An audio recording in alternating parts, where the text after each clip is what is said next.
ഇതൊക്കെയാണ് നമ്മുടെ കൊച്ചു കേരളത്തിൽ നടക്കണത്. ഞാനാണെങ്കിൽ 2-3 ദിവസം മുമ്പ് ഒരു വീഡിയോ ആണെന്ന് തോന്നുന്നത് കണ്ടപ്പോൾ കേരളത്തിൽ കഞ്ചാവിനെ പ്രോത്സാഹിപ്പിക്കാൻ പോവാണ് എന്നൊക്കെ പറഞ്ഞൊരു വീഡിയോ കണ്ട്. ഇനിയിപ്പോൾ ഈ കഞ്ചാവിന് അതിൽ കുറഞ്ഞ കമൻസ് എന്ന് പറയുമ്പോൾ എല്ലാവർക്കും പോസിറ്റീവ് കമൻസാണ്. അതായത് കഞ്ചാവ് വരണം, കേരളത്തിൽ വരണം എന്നുള്ള ഒരു കമൻസാണ് ഞാൻ മൊത്തം കണ്ടത്. അപ്പം ഞാൻ ചോദിക്കട്ടെ, ഈ കഞ്ചാവ് ഈ മെസ്സേജ് ഇട്ട ആൾക്കാർ മൊത്തം ഈ കഞ്ചാവ് വലിക്കുന്നവരാണോ? അപ്പം അതിൻ്റെ എഫക്റ്റ് എന്താണെന്ന് നിങ്ങൾക്കറിയോ? അതിൻ്റെ അവസ്ഥ എന്താ നിങ്ങൾക്കറിയോ? കാരണം എനിക്ക് അത്രത്തോളം അറിയാമെന്നുള്ള ഒരു ഫാമിലിയിൽ പെട്ട ഒരു വ്യക്തിയുടെ കഥയാണ് ഞാൻ ഈ പറയുന്നത്. കഥയായിട്ട് നിങ്ങൾക്ക് തോന്നുമെന്ന് എനിക്ക് അറിഞ്ഞുകൂടാ. ഇപ്പോഴും അവർ അനുഭവിച്ചുകൊണ്ടിരിക്കുന്ന ഒരു മാനസികാവസ്ഥ. കാരണം എന്ന് വെച്ചാൽ ആ പയ്യൻ എൻ്റെ അടുത്ത് സംസാരിച്ചത്, ആ പയ്യൻ പറഞ്ഞതെന്ന് വെച്ചാൽ +2 മുതൽ അവൻ തുടങ്ങിയതാണ് ഈ കഞ്ചാവിൻ്റെ പരിപാടി, കഞ്ചാവ് വലിക്കാൻ. ഈ കഞ്ചാവ് വലിക്കാൻ +2 മുതൽ തുടങ്ങിയിട്ട് ഇപ്പോൾ 18 വയസ്സായി.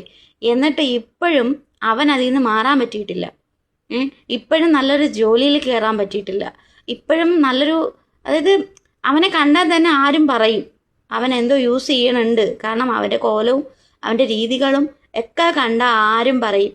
അതുകൊണ്ട് ഒരു നല്ലൊരു ജോലി കിട്ടാൻ ഭയങ്കര ബുദ്ധിമുട്ടാണ് എവിടെ ചെന്നാൽ പോലും.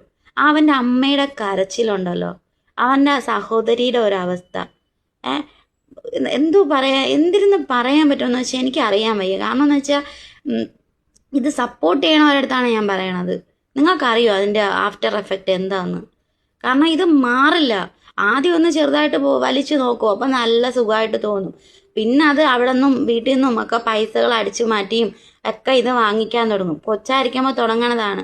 പിന്നെ അവിടെ നിന്ന് ഇവിടെ നിന്ന് ചില്ലറകൾ നുള്ളിപ്പറക്കി വാങ്ങിക്കാൻ തുടങ്ങും. പിന്നെ അത് കഴിഞ്ഞ് അമ്മ എവിടെയെങ്കിലും വല്ല കുടുക്കയിലിട്ട് വെച്ചിങ്ങനെ പൈസ എടുത്തുകൊണ്ട് പോയി ഇത് വാങ്ങിച്ച് വലിക്കാൻ തുടങ്ങും. പിന്നെ അവർ വീട്ടിൽ നിന്ന് മോഷ്ടിക്കാൻ തുടങ്ങും.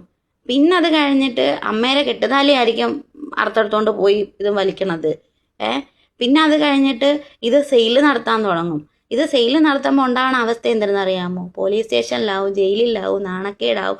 ആ വീട്ടിലുള്ള അവരുടെ അവസ്ഥ. ഇവനൊക്കെ നാണോ മാനോ ഒന്നുമില്ല.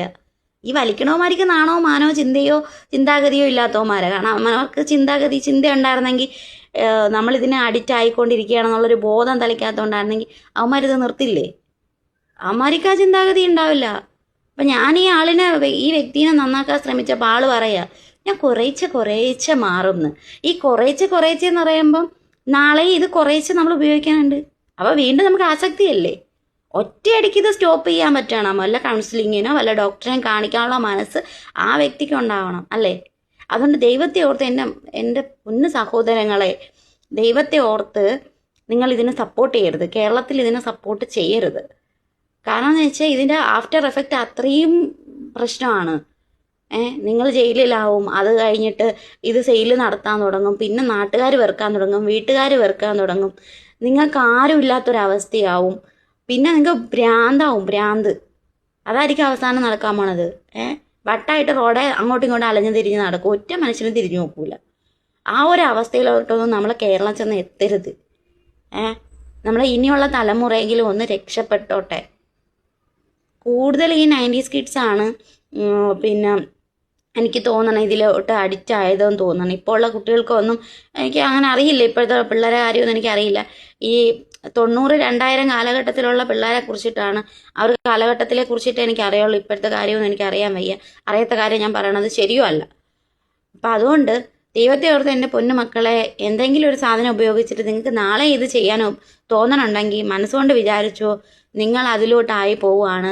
അതിലോട്ടായി പോയാൽ നമ്മളെ അവസ്ഥ വളരെ മോശമാവും. പഠിത്തത്തിൽ ശ്രദ്ധിക്കാൻ പറ്റൂല, ഒരു ജോലിയിൽ ശ്രദ്ധിക്കാൻ പറ്റൂല, വീട്ടുകാരെ പോലും നമുക്ക് മൈൻഡ് ചെയ്യാൻ പറ്റാത്ത അവരൊക്കെ ആര് എന്നൊരു ചിന്ത വരും നമുക്ക്. മനസ്സിലായ? പിന്നെ അവരെ ചീത്ത വിളിയായി ബഹളമായി ആ വീട്ടിലുള്ള അമ്മയായാലും അച്ഛനായാലും സഹോദരിയായാലും എല്ലാവരും പിന്നെ ആത്മഹത്യ ചെയ്യേണ്ട അവസ്ഥയാണ്. കാരണം എല്ലാത്തിനും ഡിപ്രഷൻ ആവണ ഒരു സ്റ്റേജാണ്. കാരണം ഒരു മകനെ പ്രസവിച്ച് വളർത്തുമ്പോൾ അവർക്ക് ഒരുപാട് ഉദ്ദേശങ്ങളുണ്ടാവും. അത് മകളെ ആയാലും ഉണ്ടാവും. അപ്പോൾ മകന് ഉണ്ടാകുമ്പോൾ ചിലപ്പോൾ അച്ഛനില്ലാത്തൊരു കുടുംബമാണെങ്കിൽ ആ മകനിൽ ഒരുപാട് പ്രതീക്ഷ വയ്ക്കുന്ന അമ്മയായിരിക്കും. കൂടുതൽ എൻ്റെ ഈ വീഡിയോ അമ്മമാർ കാണുവാണെങ്കിൽ ഉറപ്പായിട്ടും കമൻ്റ് ഇടണം. കാരണം അമ്മമാർക്ക് കൂടുതൽ ഇത് മനസ്സിലാവും. അപ്പോൾ ദൈവത്തെ ഓർത്ത് കേരളത്തിൽ ഇത് പ്രോത്സാഹിപ്പിക്കരുത്. ഇപ്പോൾ UDF സർക്കാർ വന്നതുകൊണ്ട് ആരെങ്കിലുമൊക്കെ UDF സർക്കാരിൽ ആരെങ്കിലുമൊക്കെ കാണുന്നുണ്ടെങ്കിലും ദൈവത്തെ ഓർത്ത് ഇതിനെ സപ്പോർട്ട് ചെയ്യരുത്. അത്രേ എനിക്ക് പറയാനുള്ളൂ.